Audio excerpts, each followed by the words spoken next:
आप इस मौजूदा हुकूमत के जुल्म की इंतहा देखिए। इवन सिम्बॉलिकली अगर आप देखें ना, शहबाज शरीफ साहब की हुकूमत जो है, जिसके अंदर चले हमने मान लिया कि जी शहबाज शरीफ ने आके तो लोगों को गरीब नहीं किया होगा ना 1-1.5 साल में, वो तो गुर्बत की लकीर से नीचे मियाँ मोहम्मद नवाज शरीफ साहब, शहबाज शरीफ साहब, इमरान खान साहब और फिर दोबारा शहबाज शरीफ साहब PDM-1, फिर दोबारा PDM-2 शहबाज शरीफ साहब, उसमें मुसलसल ये गरीब होते आ रहे हैं। मान लेते हैं ये बात कि एक सिर्फ शहबाज शरीफ का कसूर नहीं है, पाकिस्तान की मतवातिर हुकूमतें जो हैं, पाकिस्तान के अवाम की बदहाली, बैड गवर्नेंस, करप्ट प्रैक्टिसेस, उसके नतीजे पे अवाम की बदहाली की जिम्मेदार हैं और गुर्बत की लकीर के नीचे लोग पिसे हुए। लेकिन शहबाज शरीफ साहब की हुकूमत पे के मुतालिक अगर ये बताया जाए कि आप अंदाज़ा लगाएं कि एक सिम्बॉलिक विजन होता है कि अवाम जो है वो देखती है लीडर की तरफ कि वो जो लोएस्ट तरीन तबका है पाकिस्तान की अवाम, जो वोट देती है इन इशराफिया को, जिन्होंने वोट दिया, इनको पता नहीं कितना दिया या कितना नहीं दिया या कितना देती है, वो कम अज़ कम ये हुकूमत या कोई भी हुकूमत जो है अपने आप को इतना तो उनके साथ सिंक्रोनाइज करे ना कि यार चलें,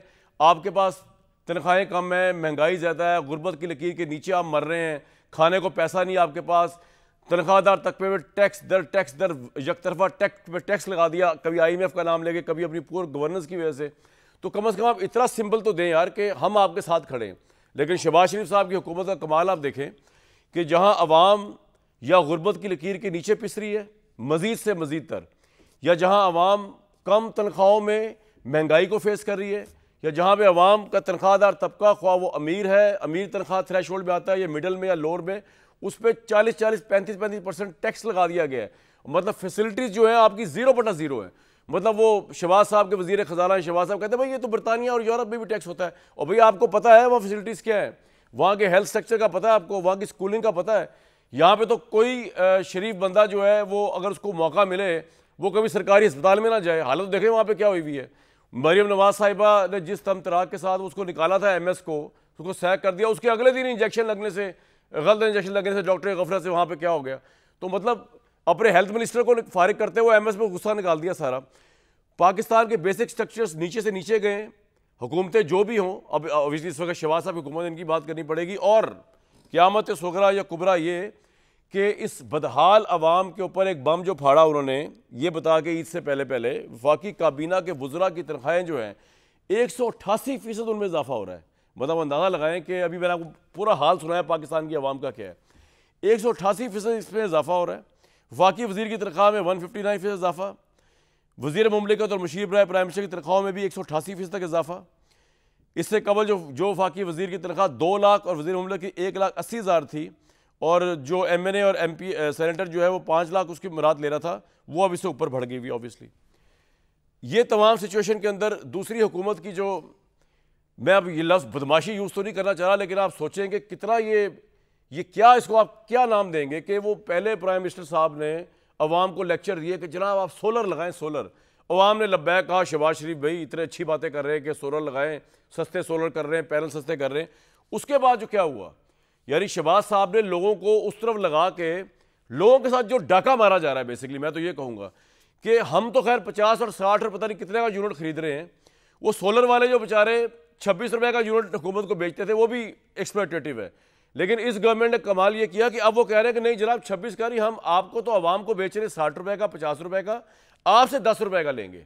मतलब इससे यानी कि ये कोई और बदमाशी करे ना आपके साथ, कोई उठाई गिर किस्म के लोग हों, कोई कर्जा माफिया होता है, कोई सूद देने वाले लोग होते हैं जो आपको एक्सप्लॉइट करते हैं। ये हुकूमत है आपकी, ये आपकी हुकूमत है जो आपको इतना ब्लैकमेल और आपको इतना वो नाजायज़ तंग कर रही है कि मैं सोचता हूँ कि इस अवाम पे भी दाद है कि अब तक इन हुकूमतों के खिलाफ इनकलाब के लिए सड़कों पर नहीं निकले। ये सिचुएशन है जनाब। ऊपर से चीनी का मसला शुरू हो चुका है, जो माशाल्लाह गवर्नमेंट इमरान खान की हो, शहबाज शरीफ की हो, चीनी माफिया जो है उसके हाथ में हर हुकूमत की बागदौड़ है। एंड शहबाज शरीफ साहब is no exception and his government.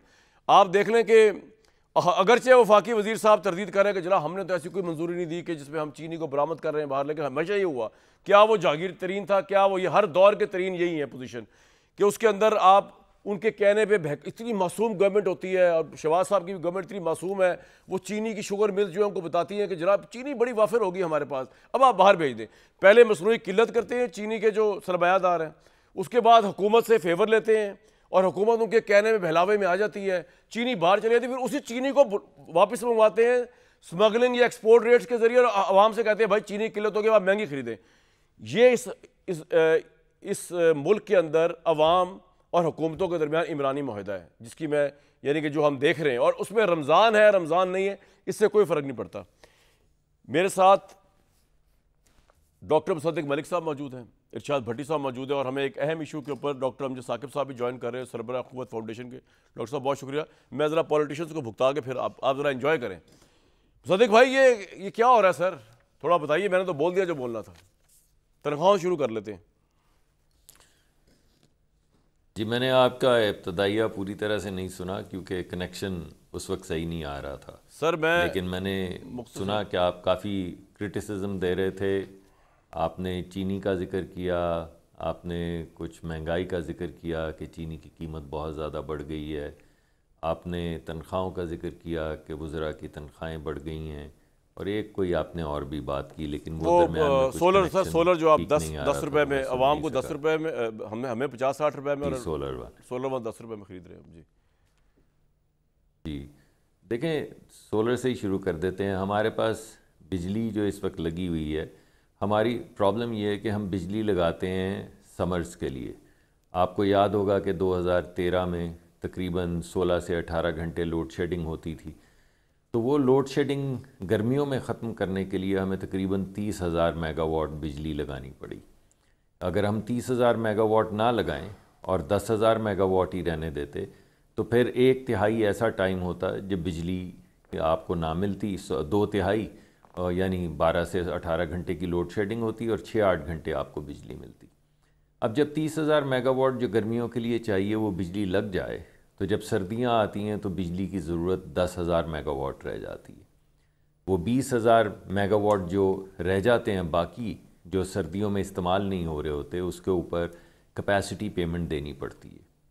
अब जब ये सोलर लगने के बाद जब बहुत से लोग निकलना शुरू हो जाएं, यानी जो शख्स सोलर लगाएगा वो ग्रिड से बिजली नहीं ख़रीदेगा। जब वो ग्रिड से बिजली नहीं ख़रीदता, और वो ज़्यादातर साहिब हैसियत लोग होते हैं, क्योंकि सोलर वो लगाता है जो 20 से 30 लाख रुपए का। सर मैंने तो देहातों में भी सोलर देख लिया, लोग लोकल सोलर लगा रहे हैं, लोग बिजली अफोर्ड ही नहीं कर पा रहे। मैंने तो गरीब लोगों का भी देखा। जी आप ठीक कह रहे हैं, आप ठीक कह रहे हैं। जी आप ठीक कह रहे हैं, लेकिन फिर भी रिलेटिवली जो सोलर ख़रीद सकता है, इंस्टॉल करवा सकता है, सोलर वही लगाता है। जब वो सोलर लगा लेता है और दिन की रोशनी में जब वो नहीं लेता बिजली, तो ये कैपेसिटी पेमेंट बढ़ जाती है। वो कैपेसिटी पेमेंट वो लोग, आपको लगता नहीं कि आईपीपी के साथ जो नाजायज मुआहदे आपने किए, जो इतना पैसा दे रहे हैं, उनको तो आप दे रहे हैं डंडे की जोर पे, वो ले रहे हैं आपसे, लेकिन आवाम पे, क्योंकि आवाम के हाथ में डंडा नहीं है, तो उसको आप जिस तरह चाहे एक्सप्लॉइट करें आपकी गवर्नमेंट। मैं आपको दोनों चीज़ों का अलहदा जवाब देता हूँ। तो पहली बात तो मैं आपको ये कह रहा हूँ कि जब सोलर वाला कस्टमर निकल जाता है, जब सोलर वाला कस्टमर ग्रिड से बिजली नहीं लेता, तो कैपेसिटी पेमेंट बढ़ जाती है, और उसके नतीजे में वो गरीब लोग जो सोलर नहीं लगा सकते, उनकी बिजली की कीमत बढ़ जाती है। इस वजह से थोड़ा सा टैरिफ एडजस्ट किया गया है। पहले जो लोग छतों पे लगा रहे थे सोलर, वो 12 से 14 महीने में जितना भी पैसा लगाते थे सब वापस आ जाता था। अब जो नया टैरिफ है उसमें तकरीबन 3 से 4 साल लगेंगे, वो तमाम पैसा जो छत पे वो लगाते हैं सोलर, उसके पैसे वापस आने में, ये फ़र्क पड़ा है। अच्छा जी। दूसरा, आपने जो IPPs का मुआहदा किया है, उसके अंदर प्रॉब्लम ये होती है जी कि जब आप किसी को कहते हैं, प्राइवेट सेक्टर की किसी भी कंपनी को, कि वो आके बिजली का कोई कारखाना लगाए, मान लें कि $100 मिलियन का कारखाना लगता है, मान लें सोलर का या विंड का $100 मिलियन में लगता है, उसमें $20 मिलियन तो इन्वेस्टर का होता है, मगर $80 मिलियन जो है बैंक्स का होता है।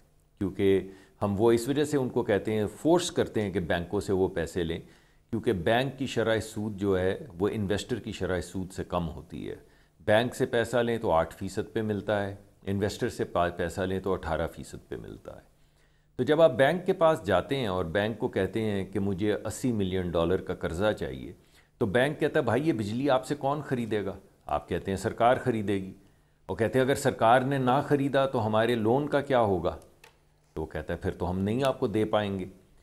तो बैंक कहता है नहीं, मैं तो आपको उसी सूरत में लोन दूंगा अगर आप गवर्नमेंट के साथ एक ऐसा मुआहदा करके लाएं जिसके तहत अगर वो बिजली ना भी ले तो उसने कम से कम जो सूद की कीमत है, बैंक का जो पैसा है, वो वापस करना है।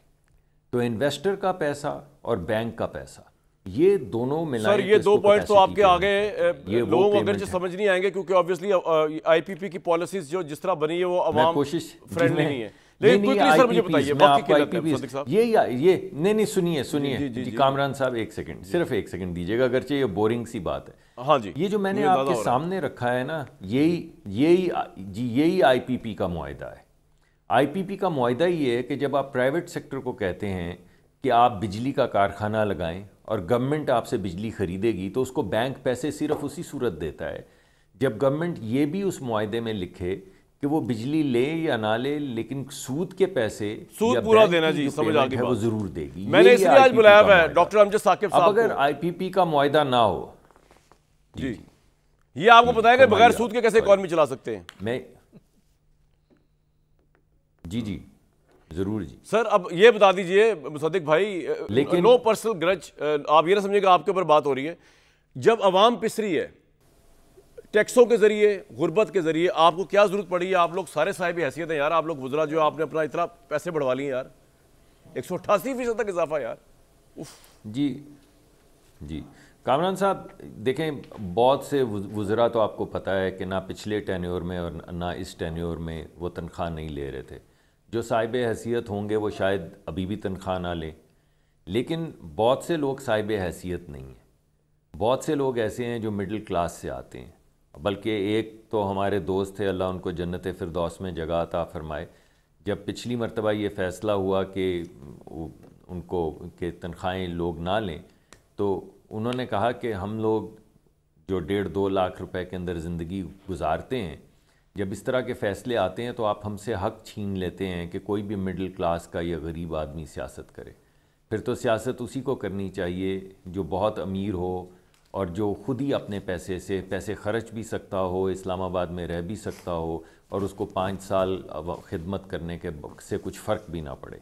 तो ऐसे लोग थोड़े हैं, ये नहीं मैं कह रहा कि नहीं है, बहुत से साहिब हैसियत हैं। तो ये उन बेचारों के लिए जो है सारा कुछ किया गया। इतने हमारे गरीब वुज़रा, हमें नहीं पता था कि हमारे वुज़रा इतने गरीब हैं, हमें तो लगता था बड़े ठीक ठाक फैमिलीज के नहीं कुछ गरीब की नहीं, मैं माफ़ी चाहता हूँ।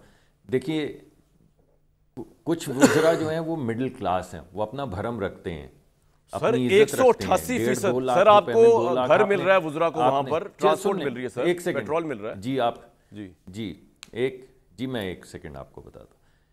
आप तकरीबन 1,80,85,000 तनख्वाह होती थी, जो बहुत से वुज़रा नहीं ले रहे थे एक वज़ीर की, जो अब बढ़ के मेरे ख्याल में शायद अगर आप दुगनी भी कर लें या 3 गुना भी कर लें तो कोई 5 लाख, मुझे नहीं पता एग्जैक्टली। जी 5,19,000 MNA और सेनेटर की हो गई है जी 5। और वफाकी वजीर की तो ऑलरेडी 2 लाख थी सर। लेकिन गरीब मुल्क के 2 लाख बहुत है आप लोगों के लिए सर, हम ही दे रहे हैं ना अपनी पेट काट काट के। जी मैं तो आप जी मैंने तो कोई मुतालबा नहीं किया तनख्वाह ज़्यादा लेने का, ना मैंने उसमें कोई शिरकत की है। वैसे लेकिन बहुत से ऐसे लोग हैं जिनका गुजारा नहीं हो पाता। वैसे एक बात है अगर आप घर में रह रहे हों और मुझे अगर सिर्फ एक बात का जवाब दे दीजिएगा। एक सेकंड दीजिएगा। जी बताएं। जी बोले सर, कंप्लीट करें सर। नहीं आप बताइए। मैं ये कह रहा हूँ, आपने जितना सोलर पैनल पे बात की ना, मुझे बताइए प्राइम मिनिस्टर जैसे ऑफिस के ऊपर या शहबाज शरीफ साहब पे कौन ट्रस्ट करेगा, जबकि वो, अब आपको मैं खबर सुनाता हूँ पढ़ के, वज़ीर आज़म शहबाज शरीफ ने सोलर पैनल लगाने वालों को बड़ी खुशखबरी सुना दी। तफसीलात के मुताबिक प्राइम मिनिस्टर ने कहा है, काबीना फैसला किया है कि सोलर पैनल पर किसी किस्म की ड्यूटी नहीं लगाई जाएगी, आम आदमी तक उसको पहुंचाया जाएगा, इससे मीशत उठेगी बिजली का। लोगों ने इस चक्कर में लारे रुपये में आकर सोलर धड़ाधड़, उसके बाद हुकूमत ने कहा जरा अब तुम्हें बताते हैं, मरों को मारेंगे भट्टी साहब। लेकिन सद्दिक साहब ने तो बड़े खूबसूरती सारी बातें बता दी। इसमें एक बात मैं इजाफी, कामरान साहब एक बात करना चाहूँगा इससे पहले, अगर भट्टी साहब इजाज़त दें। जी बताएं। वो मैं आपको ये कहना चाह रहा हूँ कि जिन लोगों ने कॉन्ट्रैक्ट ऑलरेडी लिए हुए हैं उनके ऊपर कोई उनके टैरिफ में तब्दीली नहीं आएगी। यानी वो लोग जो ऑलरेडी इन्वेस्टमेंट कर चुके हैं इस बुनियाद के ऊपर कि हुकूमत आने वालों पर आ जाएगी, खरीदेगी, उनसे हुकूमत ज़्यादा, जितनी देर तक उनका कॉन्ट्रैक्ट है 3-4 साल तक, 5 साल तक, हुकूमत उनसे उसी भाव बिजली खरीदती रहेगी। बिल्कुल ठीक। अब जो लोग लगाना शुरू करेंगे उनको अप फ्रंट पता है कि बिजली जो वापस खरीदी जाएगी पॉइंट आ गया जी आपका, रुपए में खरीदी जाएगी, और जो रिलीफ कोई नहीं है वो 1.5 साल के बजाय या 1.25 साल के बजाय 4 साल। बिल्कुल सर, बात समझ आ गई। भट्टी साहब, इसके बावजूद अवाम में इतनी नफरत पैदा नहीं हुई इनकी गवर्नमेंट की कि सड़कों में निकल के महंगाई मार शुरू कर दें या कुछ और करें? क्या वजह है? काम तो इनके कोई ऐसे है नहीं कि जो अवाम बदजिन ना हो। कामरान भाई, सबसे पहले तो आपको अवार्ड मुबारक हो जनाब। और आप मेरे दोस्त हैं, और दोस्ती को अगर एक तरफ भी रखें तो मैं तो यही कहूँगा कि अब वेल डिज़र्व्ड अवार्ड मुबारक हो। बहुत शुक्रिया भट्टी साहब। और इसके अलावा मुनीफ फारूक साहब, सलमान गनी साहब, मुजम्मल सोहरवर्दी साहब, नसरुल्लाह मलक और हसन अयूब, इन सारों को भी अवार्ड मुबारक हो। दोस्त है, मेरी कम्युनिटी के हैं। अल्लाह आप सारों को और तरक्कियाँ दे। दूसरी बात है कि मैं इस टॉपिक पे आने से पहले मेरे भाई, हम एटवी कुव्वत पाकिस्तान डे की बात कर रहा हूँ। मुझे बड़ा अरसा हो गया है, अल्लाह का शुक्र है कि आपने किसी बड़े की मुकम्मल तकरीर सुने हुए, और अल्लाह ने मुझे महफूज रखा हुआ है, क्योंकि पिछले 77 सालों से फुल स्टॉप कौमें बदल के अल्हम्दुलिल्लाह एक ही तकरीर जो है वो सारे, कोई ऊपर से शुरू कर देता है, कोई नीचे से, कोई दरमियान से, तकरीर एक ही होती है, तो वो याद हो गई है। लेकिन एटमी कुव्वत पाकिस्तान के पाकिस्तान डे पर अपने सुप्रीम कमांडर सदर जरदारी की तकरीर के कुछ क्लिप सुने मैंने। ठंड पड़ गई, यानी रोज़ा ठंडा हो गया मेरा, और चारों तबक रोशन हो गए। ये तो मुझे नहीं पता चला कि वो क्या कहना चाह रहे थे। अलबत्ता ये ज़रूर पता चल गया कि जब जवाल आता है तो फिर यही होता है जो हुआ। हमारी तकदीर के फैसले उनके हाथों में हैं जो चंद मिनट खड़े होकर रवानी से चंद जुमले नहीं बोल पाते। इन्होंने चीन में, यूएई में, जापान में, अमेरिका में हमारा मुकदमा लड़ना है। जिनको खड़े होकर चंद लफ्ज़, यानी हम नहीं सुन पाते, हमारी ज़ुबान में होता है कि वो क्या कहना चाह रहे थे, हमसे क्या मुखातब थे। अगर अखबारें और टीवी ना होता या प्रेस रिलीज़ ना होती तो हमें पता ही ना चलता कि जरदारी साहब क्या कह गए। दूसरी, मेरे भाई भुट्टो साहब को मिला है निशान इम्तियाज़। अब मेरा एक मसला है कि जब पाकिस्तान टूटा था तो उस वक़्त बताया गया था कि एक किरदार थे भुट्टो साहब। अब मुझे नहीं पता कि या तो वो बदल दें या फिर ये अवार्ड बदल दें, कि एक तरफ मुल्क तोड़ने में उनका एक किरदार था और दूसरी तरफ उनको निशान पाकिस्तान दे दिया गया है। इसी तरह अनवर मजीद साहब को दूसरा बड़ा अवार्ड मिला है। ये जाली अकाउंट्स, मनी लॉन्ड्रिंग, वो जो एक आया था, एक रिपोर्ट आई थी जिसमें जरदारी साहब, बिलावल भुट्टो, ये सारे लोग थे। अनवर मजीद साहब ये उसमें जी ओमनी ग्रुप और शुगर मिलने और वगैरह वगैरह। तो अब मुझे या उधर से वो जो उन JIT वालों के साथ जो मोस्ट डॉक्यूमेंटेड करप्शन स्कैंडल था उनसे माफ़ी मांग लें, या वो हमसे माफ़ी मांग लें, या हम उनसे माफ़ी मांग लें, या अवार्ड वापस ले लें। तीसरा अवार्ड मिला है जी एक इरफान मेमन साहब में, डिप्टी कमिश्नर इस्लामाबाद। इनको इस्लामाबाद हाई कोर्ट में सज़ा हुई। सज़ा किसकी हुई? तौहीन अदालत की। और वो क्यों हुई? क्योंकि अदालत इधर मुजरिमों को रिलीज़ करती थी, ये फिर पकड़ लेते थे, जिस पर इनको सज़ा हुई और इनको अल्हम्दुलिल्लाह सितारा इम्तियाज़ दिया गया है। अब मैं इसका भी मखमसा है, अहमद इसाक जहांगीर जो DGFIA थे उनको हटाया गया। किस वजह से? कि ये जो रोज़ कश्तियाँ डूबती हैं और ये कश्तियाँ डूबती हैं और पाकिस्तानी मरते हैं, इस पर वो इंसानी स्मगलिंग रोकने में नाकाम रहे और सुस्त रवि से काम कर रहे थे, उनको हटा दिया गया। लेकिन उनको भी सितारा इम्तियाज़ मिला है। तो अब या इनको वापस ला के ओहदे पे बहाल कर दें। अब ये तो नहीं चलेगा कि इधर से हम गजनवी मिसाइलों के नाम भी रखें और उधर वो ख्वाजा आसफ कह रहे हो कि ये लुटेरा है।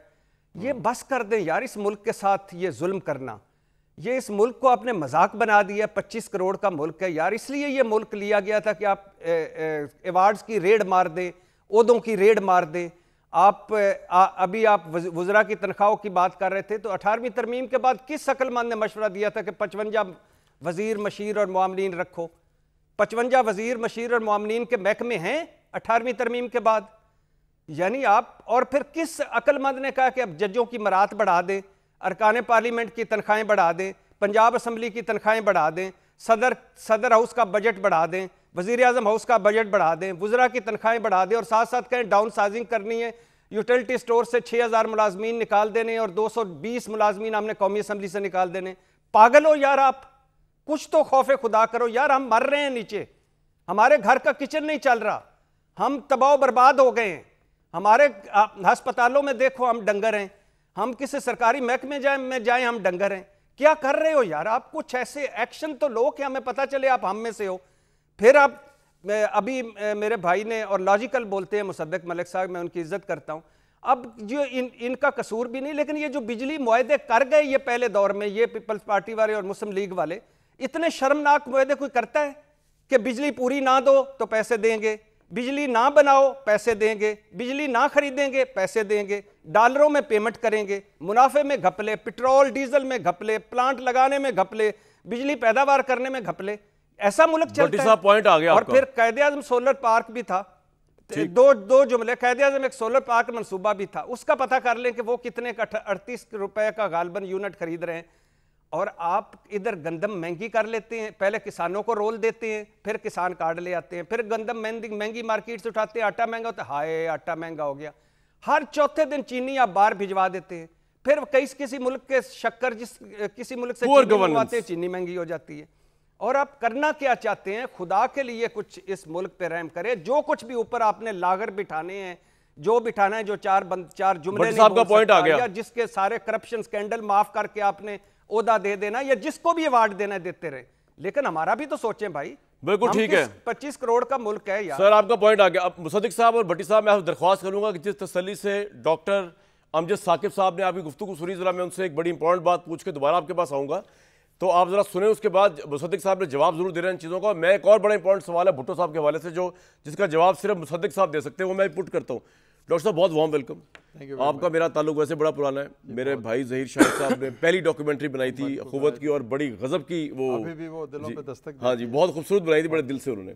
सर कमाल रेवोल्यूशन आप लेके आए कि लग नहीं रहा था कि शुरू जब आपने किया इतने छोटे लेवल पे, क्योंकि हम लोगों के मुतालिक, पाकिस्तान की आवाम के मुतालिक उस तरह ट्रस्ट का एलिमेंट नहीं है, कर्जा लेंगे बगैर सूद के लेंगे। और पहले तो सर बताइए, लोगों को बताइए आपका मिशन क्या है और किस तरह किया आपने, ताकि हुकूमत को भी समझ आए कि इस तरह हो सकता है। सबसे पहले तो मैं आपका मशकूर हूँ कि आपने मुझे दावत दी और इतनी गरम गरम गुफ्तगू, और मैं तो नरम नरम गुफ्तगू करने का कायल हूँ। पानी डाल रहे बात यह है कि हमारा विजन जो है, जैसे हुकूमत का भी एक विजन है, हर सियासी जमात का विजन है, हर शख्स का विजन है कि पाकिस्तान को एक खूबसूरत मुआशरा बनाना, हमारा भी यही विजन है।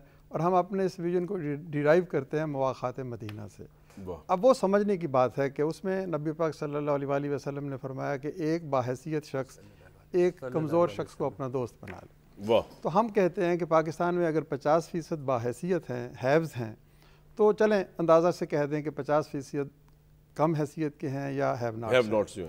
तो इधर से एक शख्स, इधर से एक शख्स को अपना दोस्त बनाए, भीख ना दे, सिर्फ उसको रफ़ाकत का एहसास दे, दोस्ती करे उससे, तो कंट्रीब्यूट करे उसकी वेलफेयर में, उसके बच्चे को पढ़ा दे, उसको एक बच्चे को पढ़ा दे, उसको 1.5-2 लाख रुपए दे के कहे कि तुम कारोबार करो। तो बुनियादी तौर पर हमारा तसव्वुर यह था कि हम सिविल सोसाइटी में अपना किरदार अदा करेंगे। ठीक है।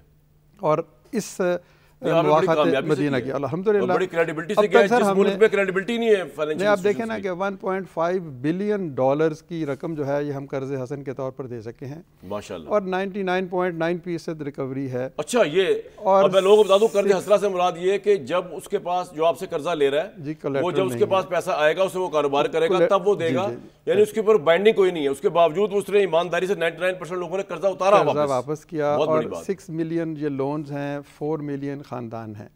अच्छा, जब ये हमने कोई 8-10 साल अपने तौर पर ये काम किया, तो फिर हुकूमत ने भी देखा कि हुकूमत ने सोचा कि भाई ये भी एक प्रोग्राम है जिसके ज़रिए से हम मदद कर सकते हैं, हम भी इसको अडॉप्ट कर सकते हैं। तो उसमें फिर हुकूमत भी शामिल हुई हमारे साथ। हुकूमत ने आज से कोई 12-14 साल पहले 2008-9 में ये एक प्रोग्राम हमारे साथ मिलकर शुरू किया। पीपल्स पार्टी की हुकूमत ने नहीं, ये मुस्लिम लीग नून की हुकूमत थी, शहबाज शरीफ साहब चीफ मिनिस्टर थे पंजाब के। तो उन्होंने कहा कि ऐसा ही प्रोग्राम एक हम भी चलाएंगे। अच्छा। तो वहाँ से हमारे 2 रास्ते बन गए। एक तो ये कि जो आप जैसे लोग, मुखैर लोग हमें पैसे देते हैं, वो हम लोगों को देते हैं। फिर हुकूमत ने कहा कि this is a very innovative, तो गवर्नमेंट भी आपको सपोर्ट करती है। गवर्नमेंट ने कहा, पैसे दिए। और इस वक्त भी मौजूदा हुकूमत जो वफाकी हुकूमत है, और सूबाई हुकूमत का भी मैं आपको बताऊँगा कि एक बहुत बड़ी स्कीम है prime minister youth loans, agriculture loans. उसमें अखुवत के अलावा और भी कई अदारे शामिल हैं, बैंक्स भी शामिल हैं। उसमें भी कुछ 30-40 अरब रुपए के कर्जे लोगों तक दिए गए। जो लोग आपसे बिजनेस कर रहे हैं पैसे लेके, तो ये आप कह रहे कामयाब वेंचर्स है 99%। तो देखिए ना, अब आप इट्स अ प्रॉक्सी इंडिकेटर। अगर वो 99% रिकवरी आ रही है तो इसका मतलब और है वो कहाँ से पैसे दे रहा है। डॉक्यूमेंट्री में देखा था कि खवातीन बहुत ज़्यादा कर जी, रही हैं। खवातीन 45% खवातीन देती हैं। कर्जा कितना देते हैं आप लोग? ये आजकल तो हमारा कोई अपर लिमिट तो 5 लाख है, लेकिन 2, 2.5, 3 लाख एवरेज लोन साइज होता है। तो ये एक बड़ा 2-2.5 लाख, अच्छा, उससे स्मॉल बिजनेस, छोटे बिजनेस है, बल्कि 50,000 रुपए में। देखें, आपका एक बड़ी कसीर आबादी जो है ना, वो सेमी स्किल्ड है या अनस्किल्ड है, उसके पास तालीम नहीं है, वो स्मॉल या मीडियम एंटरप्राइज नहीं कर सकती, वो माइक्रो एंटरप्राइज करेगी, वो दुकान लगाएगी। वैसे अगर ये परसेप्शन गवर्नमेंट और फैला दे तो इससे तो और फायदा हो सकता है। जी बिल्कुल, आज ही हमारी इस मौजू पर मुसद्दक साहब से भी गुफ्तगू हो रही थी, मुसद्दक मलिक साहब से। जी, और वो he was a very pro poor के जी माइक्रो फाइनेंस, माइक्रो एंटरप्राइज को जब तक हम आपने हुकूमत की ज़्यादा तारीफ नहीं करनी मेरे शो पे। नहीं, तारीफ नहीं, मैं मुसद्दक साहब की तो बिल्कुल नहीं करनी। तारीफ की बात नहीं, मैंने तो सिर्फ ये कहा कि हम उनसे बात कर रहे थे और उन्होंने कहा कि हम ये ऐसे प्रोग्राम चल भी रहे हैं और उसमें और भी बढ़ाएंगे। मतलब हमसे कोई भी कंसल्टेशन करेगा। देखिए, हम हैं प्रो पुअर पीपल, हम हैं नॉन पॉलिटिकल पीपल, हमारा एक तजर्बा है, अल्हम्दुलिल्लाह अल्लाह ताला ने हमें एक तजर्बे से गुजारा। तो वो तजर्बा मैं कामरान शाहिद से भी डिस्कस करूंगा, वो मैं हुकूमत के ईवान से भी डिस्कस करूंगा, वो मैं किसी भट्टी साहब से भी डिस्कस करेंगे। भट्टी साहब माशाल्लाह बड़े मालदार हैं। तो नहीं, ये भी हमारे डोनर्स में है। तो बहरहाल ये एक, हम तो एक जैसे कहते हैं ना, वो मुझे कहने दीजिए वो शेर के, उनका जो काम है वो अहले सियासत जाने, मेरा पैगाम मोहब्बत है, अखुवत है, जहां तक पहुंचे। आप मेरे साथ ही रहिएगा, अभी मैं ब्रेक के बाद वापस आ रहा हूँ, लेकिन इस पर भी कमेंट जरूर कीजिएगा। भट्टी साहब भी करेंगे और मुसद्दक साहब, ये जो भट्टी साहब ने बात छेड़ी ना भुट्टो साहब वाली, ये बड़ी इंटरेस्टिंग है। मैं आज सोच रहा था ये ज़रा अगर विजुअल हम दिखा सकें, निशाने पाकिस्तान दिया जी आपने उस जुल्फ़िकार अली भुट्टो को, जिसको आप स्टेट का दुश्मन, हुकूमत का दुश्मन, कानून का दुश्मन और पता नहीं क्या क्या मुजरिम समझते थे। अब आज आप फांसी भी उसको दे दी जुल्फ़िकार अली भुट्टो को। उसके बाद आपने आज उनको निशाने पाकिस्तान दी है। मेरे भाई, इससे पहले इसी तरह नवाज शरीफ साहब के मामले में उनको आपने पता नहीं क्या क्या मुल्क दुश्मन क्या कुछ कहा, उसके बाद आपने उनको फिर प्राइम मिनिस्टर भी वो बन के बाद में। अब मुझे समझा दीजिए कि तहरीक इंसाफ वाले जो भाई बहन हैं, यहाँ पे रिप्रेजेंटेशन तो नहीं है, लेकिन ऑब्वियसली उनकी भी तो बात हमने करनी है इधर बैठ के। वो ये पूछ रहे हैं कि इमरान खान को तो भी आपने कह दिया स्टेट का दुश्मन, तो दोबारा उनकी बारी कब आ रही है? या मुसद्दक मलिक साहब या कोई और उनकी जगह पे यहाँ पे होगा, या पीटीआई की गवर्नमेंट होगी, आरिफ अलवी साहब भी खड़े होंगे इधर, जैसा जरदारी साहब खड़े हुए, और वो निशाने पाकिस्तान इमरान खान को या उसकी ज़िंदगी में या उसके बाद दे रहे। इस सवाल का जवाब देंगे मुसद्दक साहब के इस मुल्क में कानून है क्या, और अखुवत पे मजीद बात भी करेंगे। ले जी, फास्ट चलेंगे। अब मुसद्दक साहब, एक तो भुट्टो साहब के तमगे वाला, और उसको भट्टी साहब ने भी सवाल उठाया था कि वो भुट्टो कौन है आज, और क्या आज जो इमरान खान है कल वो इमरान खान भी निशाने पाकिस्तान होगा? मतलब यहाँ पे अदालतें ऐसी चलेंगी? Your take sir. मैं आपके सामने 2-3 चीज़ें कहना चाहता हूँ। मैं तजब्जुब में हूँ कि कहूँ या ना कहूँ। क्या दे बाज़ चीज़ों को बुरा मना जाते हैं दोस्त, हमें अच्छा लगता है। देखिए, पहले मैं आपके सवाल का नहीं, बाज़ मरतबा नहीं अच्छी लगेंगी। सदक साहब कर लें, बोल लें, प्लीज़ बोल लें, हिम्मत पकड़ लें, आप में हिम्मत बहुत है, मुझे पता है। नहीं, पहले मैं तीनों चीज़ों पे, आपने 3 चीज़ों का अभी तक जिक्र किया, तीनों पे बात करता हूँ। पहले भुट्टो साहब पे बात कर लेते हैं। देखिए, भुट्टो साहब को फांसी हुई, उसके बाद नसीम हसन शाह साहब टेलीविज़न पे आए और उन्होंने एक बयान दिया। हो सकता है आपका ही कोई, आप जैसा कोई प्रोग्राम हो, उसमें आके उन्होंने बताया, इफ्तिखार साहब को दिया था कि दबाव था मेरे पे फांसी देते हुए। जी। और उसके बाद जी, आपको याद होगा कि अदालत ने ख़ुद फैसला किया, ये अनरिटन फैसला था अदालत का, कि भुट्टो साहब की फांसी का केस जो है वो कभी दोबारा साइट नहीं किया जाएगा। और ये वाहिद केस है किसी को सज़ा देने के लिए जो आज तक साइट नहीं किया गया। तो भुट्टो साहब को आज ये तमगा दिया गया। ठीक है, आप भुट्टो साहब के जिस तरह भी, जिस जाविये से देखना चाहें, सियासी मुखालिफ हो सकते हैं, आपको उसको किसी भी जाविये से देख सकते हैं, और हर एक का हक़ है कि वो अपना अपना तबसरा करे। नवाज़ शरीफ साहब का आपने जिक्र किया। मियाँ नवाज़ शरीफ साहब के जिस जज ने उनको सज़ा दी थी, उनकी वीडियो आपने देख ली कि वो क्या बिल्कुल ठीक है, और क्यों उन्होंने। तो मैं कह रहा हूँ, कल कोई जज इमरान खान के बारे में ना कहते कि मैं दबाव में था, अगर कोई उसको सज़ा देते हुए। जी, मैं वही कह रहा हूँ जी, अगर कोई ऐसी चीज़ आएगी सामने तो आपकी बात सही साबित हो जाएगी। लेकिन अगर हर मर्तबा आपके सामने 100 मिलियन पाउंड्स आएँ जिस पे उनको सज़ा दी गई है, जो एक बहुत बड़े जो डेवलपर हैं, जिनके अकाउंट में पैसा उन्होंने डाला, जो निकाल के अब जिसके ज़रिए ये अस्पताल बनाया जा रहे हैं, तो अगर जब भी उनका जिक्र हो, अगर जवाब में दबाव के बजाय 190 मिलियन पाउंड निकले या 9 मई निकले तो फिर शायद उनको तो मुसद्दिक साहब, ये इतनी लेकिन अगर किसी वक्त ये ताकत से इमरान खान क्यों रोज पैगाम भेजता है कि मैं माफी नहीं मांगूंगा? आज भी सुरमाना के बराया साहब फरमा रहे थे, मतलब इनको तो माफी मांग लेनी चाहिए आपसे यार, जान छुड़ाए अपनी, डील करे और जान छुड़ाए, और क्या तरीका है? माफी देगा जी? हाँ, अदालत ये ने अच्छा पॉइंट है जी, अदालत से माफी मांगेंगे तो अदालत अगर माफी देगी तो छूट जाएंगे। एक तो ये बात थी कि उन्होंने माफी किससे मांगनी है, फिर वो माफ़ी का भी जिक्र करते हैं और कब्र तक पीछा करने का भी जिक्र करते हैं, या तो सिर्फ एक जिक्र करना शुरू कर दें। ठीक है, दिन की रोशनी में वो कब्र का जिक्र करते हैं, रात के अंधेरे में को माफ़ी का जिक्र करते हैं, को एक बात कर लेना, एक तरफ आ जाए। बिल्कुल ठीक है जी।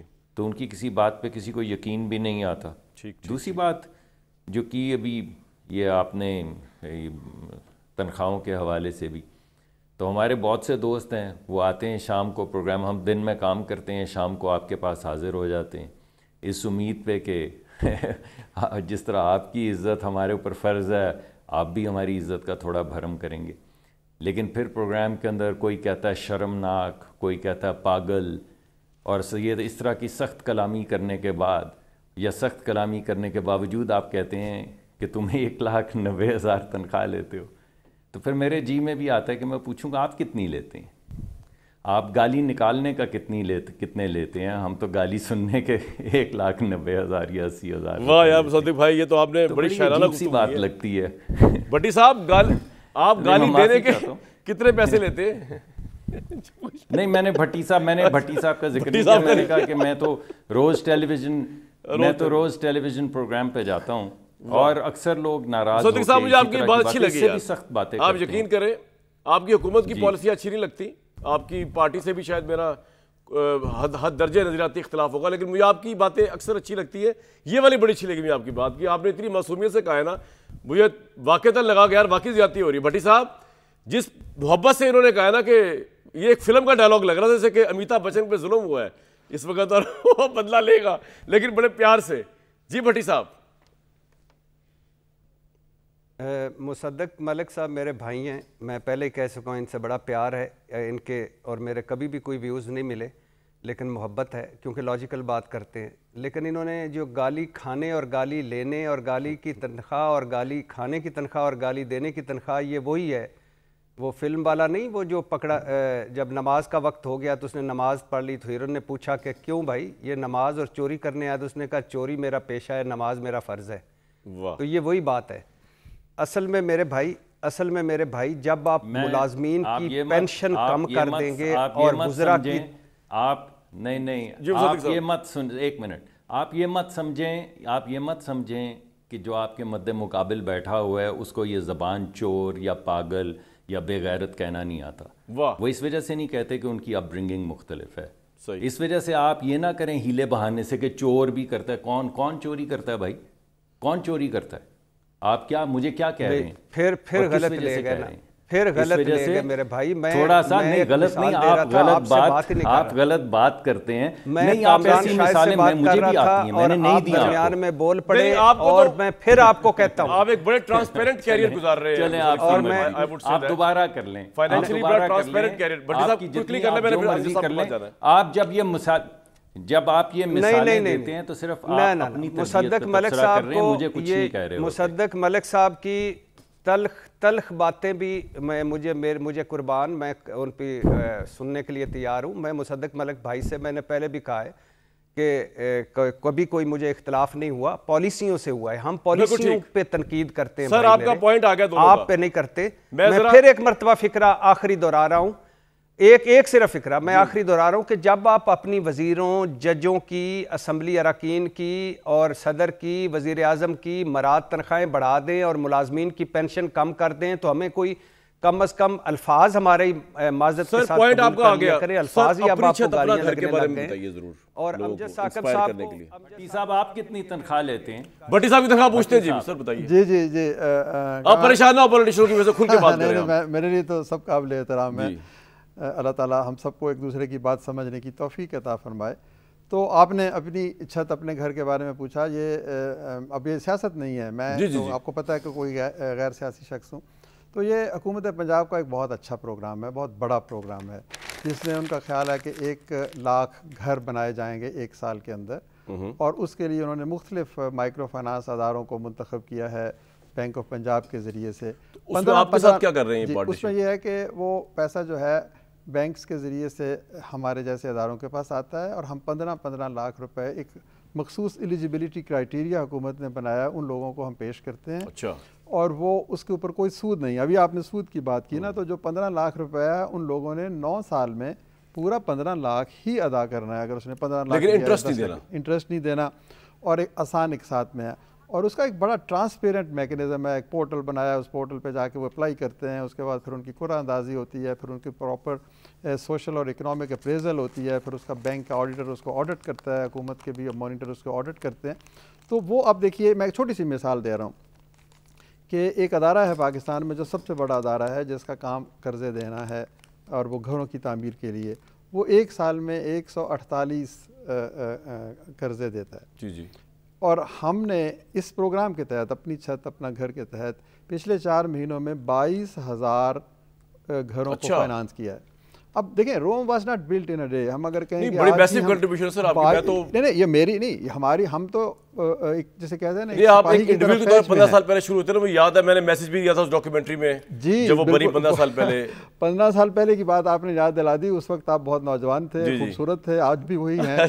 तो वो उस वक्त आपने एक डॉक्यूमेंट्री बनाई थी, आप यकीन करें कि वो डॉक्यूमेंट्री आज भी लोगों के दिलों सर मैं चलाऊंगा उसको, आप यकीन करें। वो डॉक्यूमेंट्री इस अमर की गवाही देती है कि अगर हम इस प्रोग्राम के प्लेटफॉर्म से भी चलाऊंगा इंशाल्लाह। हाँ, वो ये रेफरेंस अमजद साहब बहुत शुक्रिया आपका, भट्टी साहब बहुत शुक्रिया, सदीम अली साहब आपका बहुत बहुत शुक्रिया कि आपने मेरा ऑनस्लॉट बर्दाश्त किया और भट्टी साहब को बर्दाश्त करते हैं बड़ी खंदा पेशानी से, और इसका मैं आपका बड़ा मोतरफ हूँ, और यही बहुत बड़ी बात होती है। ये डॉक्टर अमजद साकिब साहब ने 15 साल पहले जो बात कही थी, मुझे उस वक्त तो मैंने ये बात कह दी थी कि यार ये इन्होंने ये काम कर रहे हैं, उस वक्त उस बड़े लेवल पर नहीं था, लेकिन आज 15 साल बाद साबित हुआ कि जो ये कह रहे हैं वो कमाल इन्होंने किया।